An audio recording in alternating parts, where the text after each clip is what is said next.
Yo, YouTube, what's up with your boy, Sports and Fitness Rants? I'm back, guys. Click that like button. Subscribe to my channel. What's up, y'all? Welcome back, guys. Welcome back, man. Got another great video for you guys today, as usual, man. You guys know the deal in this channel. It's all about setting the record straight, stopping the lies, stopping the narratives, stopping them from rewriting history, guys. And in this video, man, I want to talk about what I was touching on the Sunday Live, the video that Jim, Self-Research NBA Facts, had done. You know, he said exposing and embarrassing, you know, that clown FYF Sports, right? And how he was talking about the 90s bigs and how they weren't that great. And, you know, he was talking about certain people like Chris Webber. And, you know, he was saying that those guys weren't that great. Oh, the 90s people talk about the 90s bigs as if they were great and all this stuff and, you know, this and that. And he's trying to knock some of these guys. And I told you I wanted to talk about this because I thought the video that Jim did was excellent. But I'm here to tell you, this dude FYF Sports, the GOAT James Kingdom, you guys need to stop talking about basketball before 2010 because you guys have exposed yourself and your lack of knowledge. You guys do not know basketball. You guys never play basketball. This dude don't play basketball. He talks about he's a coach and all. FYF Sports, that dude's coaching. Who's he coaching? Who are you coaching, dude? I coach kids, man. I hope you're not coaching anybody. I would never want my kid to learn anything from some clown like FYF, man. But this dude ain't played basketball growing up. Look at him with his soft, feminine body, man. And look at the GOAT James Kingdom dudes. Are you kidding me? The one dude you know definitely ain't never played no sports. The other dude looks like a straight, I don't even want to say what he looks like, man. These dudes are straight weirdos, man. Dude look like he ain't showered in months, all right? Do you think this guy knows basketball? He ain't played no basketball. He can't dribble the basketball. He can't even lift up a basketball, that skinny clown. Or Johnny, the exposer. That's his name. He exposes himself to people because he's a weirdo. These are LeBron James fans. These people don't know basketball before 2010. They were not watching basketball. You clowns need to stop talking about basketball before 2010, man. And we're going to talk about this video. And I want to thank you guys, everyone across the world, everyone across the states that's been supporting my channel. You guys know the deal, man. I am truly humbled by all support, man. It really means a lot, guys. And you guys know what to do. Turn the volume all the way up. Hit that play button. Remember, these videos are for educational purposes. And let's roll.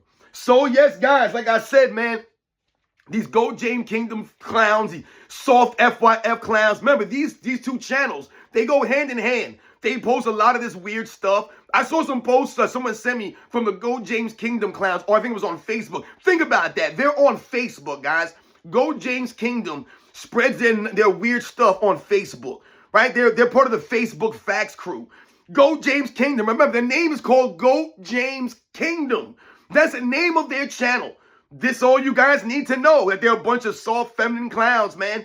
They're LeBron James apologists, LeBron James excuse makers, LeBron James fan club members, man. They're weirdos, these people. They never play sports, these clowns. Like I told you, they came to the Sunday Live a year or so ago, whenever that was, and they completely just embarrassed themselves with their lack of overall knowledge. I mean, the one dude came on there talking about how many points LeBron James scored, but he did not even realize at that time that LeBron James had taken the most shots in NBA's history to get those points. And when I pointed that out to him, he tried to tell me I was lying. Then he had to go on his computer and look into it and was like, oh, he must have just passed that. And yes, he did. But I knew that, then he didn't. And he's a LeBron James fan. You see what I'm saying, guys? They don't want to look at certain factors, right? That's why I tell you guys, they don't give you the full context. They only give you certain numbers that they want you to focus on, but they won't give you the full context. So the guy came on here talking nonsense, but didn't even realize that LeBron James had taken the most shots in NBA's history. He's over here talking about Kobe Bryant and all this other nonsense. These guys are clowns. These are the same guys that try to tell us that LeBron James was a better shooter than Michael Jordan because of field goal percentage, right? They try to tell us that LeBron James was a better defender than Michael Jordan because he could guard all 5 positions. These are the kinds of narratives and these are the kinds of, you know, basketball talk you get from some of these weirdos. These clowns never play sports a day in their life. Nope, never played sports, guys. I'm not talking about just basketball. They never played sports. Look at these clowns, man. They was not athletes, man. I was an athlete my whole life. Still an athlete, guys. You guys know my channel. I don't just talk the talk. I walk the walk, man. These clowns ain't walking no walk, man. They're out here talking the talk like LeBron James, man. Right? Do as I say, not as I do. They talk like they know about the 90s. They don't know a damn thing. So I'm here to make this video. Let y'all clowns know. You GOAT James Kingdom soft fools, you feminine clowns, and you weirdo FYF, man. With your stupid, that stupid look he always has on his face when he's talking about the 90s, man. Dude, you guys are weak. And you guys are soft and feminine, man. You guys are not grown-ups and you're not men. There are no men that support LeBron James. And everyone in your associated with your channels, all your people that come to your comments, your supporters, there's no men among them. They're little kids, teenagers, and idiots. Like I said, fools out here that don't know no better. They're not grown-ups yet. They're still waiting to grow. That's the only people that come to that channel. So when I'm listening to this dude, FYF, talk about the 90s, the Bigs weren't that great in the 90s. They weren't this, they weren't that. He brings up Chris Webber about the 90s. Chris Webber in the 90s. What did Chris Webber win in the 90s, my man? He didn't win nothing in the 90s. He starts talking about, guys from the 90s talk about Chris Webber all the time. What people from the 90s talk about Chris Webber?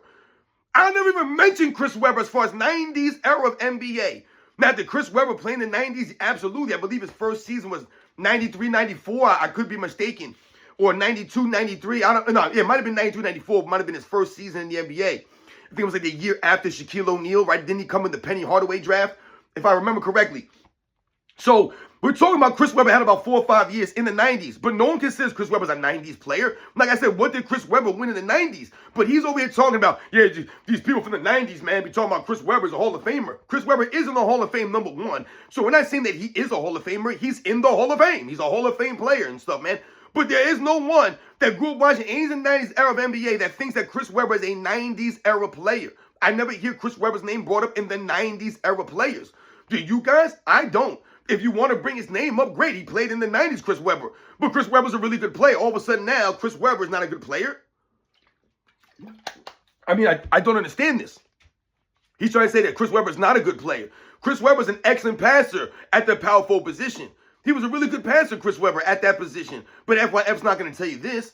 Chris Webber is a solid rebounder at that position. He actually led the league in rebounding, if I'm not mistaken, 1 year in his career. Shaq never led the league in rebounding, not even once, but Chris Webber did. You see what I'm saying? But he'll say that Chris Webber is not is a trash player from the 90s. And he said that, Chris Webber was out there being, going against bums. And then he starts naming weird guys' names. He starts naming guys like Chris Dudley in the 2000s, he said. He said he was going against Luke Longley and Chris Dudley. Chris Webber was going against Luke Longley and Chris Dudley. I don't even know what the hell he's talking about. I know Shaquille O'Neal was going against Chris Dudley. I know that Shaquille O'Neal's one of these guys that gets pumped up a lot. But Shaquille O'Neal was in the 2000s, and he didn't dominate nothing in the 90s until all those other guys that I've told you guys got old. I remember Shaquille O'Neal dunking on Chris Dudley. I remember Shaquille O'Neal going against Luke Longley. But you ain't got that same energy for Shaquille O'Neal now, because you guys love to pump Shaquille O'Neal up to make Kobe Bryant look worse. These guys don't know about the real Shaquille O'Neal because they weren't watching basketball back then. Go James Kingdom and these clowns out here, FYF, they weren't watching basketball in the 90s. They were not. They don't know the game. They don't know the players. You can listen to when they speak. They don't know who these guys are. It's so clear. He has no clue what he's talking about. He's a soft clown, FYF, trying to trash the 90s big men. Listen, to me, in my opinion, there are 2 time frames in the NBA since its existence, from 1947 to where we are now. To me, there have been 2 time frames that have almost like the biggest big men. Let's say and to me, the 90s was a renaissance of big men. So what do I mean by that? To me, from what I've gathered, the information that I've gotten, right? People that I've listened to, historians, people that know more than me on these other eras that I did not grow up in. All the information that I've gotten from these people leads me to believe that from about 1965 to about 1975, there was a really, a great depth at the big man position. Because let's not forget, ladies and gentlemen, basketball was always an inside-out game. That's how it started. That's why they say Michael Jordan changed the game, right? It was an inside-outside game, right? You need to feed the big men down low, right? And then you could work from down low. That's why everyone thought you needed a big man, a premier big man to win a championship. You needed George Mikins, the Bill Russells, the Will Chamberlains, the Kareem Abdul-Jabbars, right? You needed these great big men to win. That's what people thought. So, if you think about it that way, and we talk about 1965, to me, from 1965 to 1975, that was probably the best crop of big men early on in NBA's history. Right? So when you talk about the Bill Russells and the Will Chamberlains and the Nate Thurmans and the Willis Reeds and the Wes Unseld and the Kareem Abdul-Jabbars, right? And the Elvin Hayeses and the Walt Bellamy's, right? We think about a bunch of these kinds of players, guys like Dave Cowens, what's his name? Bill Walton, right? When you think about some of the guys that came in from that 1965 to 1975 time period, right? You think about the great big men that played in the league. To me, that was a great period in time for big men. A lot of these guys were battling against each other. I mean, listen to some of the names that I just said, guys. These are some of the greatest big men in the history of the game, right? We think about some of the guys, like I said, from the AB, the Artist Gilmores, and like some of these other guys. So anyway, to me, in like the 1980s to like almost the same thing. When we talk about like 85 to 95, you have a similar scenario there. So I said, so there was like a 10-year down period there. And then, like I said, around 85 or so and to like the 90s, you had another emergence of great big men, right? Depth at the big man position. So we've talked about a lot of these guys, right? The guys like FYF, the Go James Kingdom, they don't want to give these guys any credit, right? There were a lot of great players, but there were a lot of really good players also, right? And every single night, like I said, you were going against a quality big man, a guy that had fundamentals, that had a post-up game, that was going to bang down low for rebounds, right? That was going to body you up on defense. A lot of these guys were two-way players. This is what they did. They gave the effort. They were physical. So we've often talked about the Hakeem Olajuwons and the David Robinsons, the Patrick Ewings, right? Those are the main guys that people talk about. But we also have Shaquille O'Neal that played in the 90s, right? We also mentioned the Chris Webbers, but the Kevin McHale's, the Robert Parishes, the Brad Daughtys that I mentioned, Arvydas Sabonis, Rick Smits, right? Buck Williams, right? Some of these other guys I mentioned, some of these big men, the Karl Malones, the Charles Barkleys, the Kevin Willises, the Otis Thorpes, Dennis Rodman, Derek Coleman, even though his career got, kind of messed up. But the Alonzo Mournings, Anthony Mason, Vlade Divac, Ronnie Cycli. There were just so many guys. Sean Kemp, what's his name? Larry Johnson. Like, these were a lot of like the power forward centers, the big men, of the 90s. There's a lot of depth there, guys. A lot of great players. If you think about the like I said, the mid to late 80s, you still had guys like Kareem Abdul-Jabbar, the Moses Malones. You had guys like Tree Rollins there. You had some of these big men, these enforcers, the Rick Mahorns, the Bill Lane Beers, right? You had enforcers in the game. Like I said, you had legit big men, guys that were going to clobber you. Mark Eaton, Manute Ball, some of these tall guys, these big guys. So when FYF is talking about some of these players in the 90s and how they weren't really that great and, who were these guys going against, I just read off a bunch of guys' names. I just literally listed a bunch of guys that played in the 90s at some point in time, or played into the late 80s or whatever the case may be. These are great players, a lot of these guys. A lot of these guys are really good players. And like I said, they're going against each other. That's where, it comes into play. That's where the greatness comes in. Like I mentioned from the guys in the 60s into the 70s, they're going against each other. Bill Russell was going against Will Chamberlain. Will Chamberlain was going against Bill Russell, right? They were going against the Nate Thurmans, right? They were going against the Willis Reeds. They were going against each other, right? There were battles out there. Same thing in the 90s. These guys are going against each other. So David Robinson has to battle Hakeem, and Hakeem has to go against Ewing, and Ewing has to go against Shaq, and Shaq is going against Rick Smits, and like I said, Rick Smits is going against Alonzo Mourning, and they're going against Dikembe Mutombo, right? And, all these big men that were in the league at that time. There were some really good big men. But FYF Sports, the Go James Kingdom guys, they don't know about these players. They don't know. They know about a couple of the big name guys. They don't know about the depth of the 90s. They weren't there watching this stuff. They didn't play this game. They didn't play the game. They didn't watch it. They didn't play growing up. They didn't play sports. Like I said, look at them. These guys never play sports a day in their lives. But they're out here talking about basketball, talking about an era they have no clue about. Right there over there, they'll knock a lot of positions.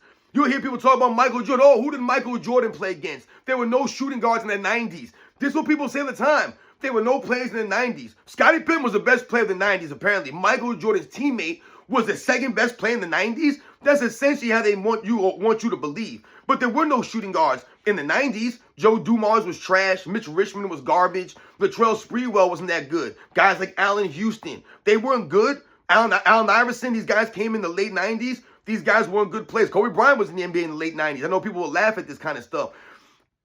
Well, they said Clyde Drexler wasn't great. Reggie Miller wasn't a great player, right? John Starks wasn't a good player. There were a lot of really good players in the league that Michael Jordan was going against. It wasn't just shooting guards that Michael Jordan was going against. But like I said, I mentioned a bunch of guys that were really good. The Nate McMillans and, like I said, the Nick Andersons. You know, some of these guys that played in the league back in them days. Ron Harper. There were some really good players, guys. Like I said, at all positions. We talk about some of the point guards that played back in them days. You know, we all know about the Magic Johnson, the Isaiah Thomases, the John Stockton, the Gary Paytons. But let's not forget, Jason Kidd played in that era, right, for years in the 90s. Penny Hardaway played in the 90s for some years. Kevin Johnson played. Mark Price. Like, these are some of, like, the next tier guys that were really good, man. Terry Porter was a really good point guard. Rod Strickland, Kenny Anderson, Mark Jackson. You know, these are really good point guards.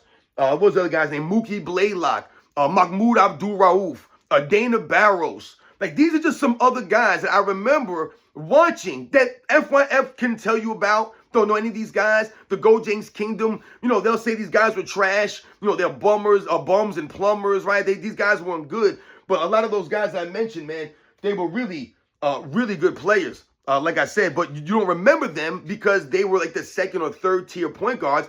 That's how deep the 90s was. There was a lot of depth out there. You know, we talk about some of the great forwards that I mentioned, some of these guys.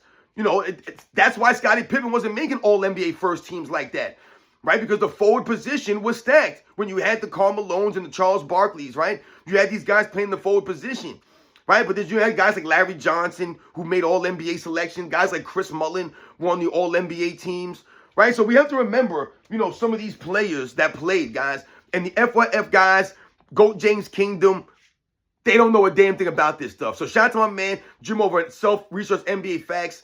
And like I said, just breaking down and giving you guys the context. And like I said, debunking everything that this clown FYF said in his video, talking about the 90s guys and how these big men weren't that great. The big men ain't been the same since the 90s.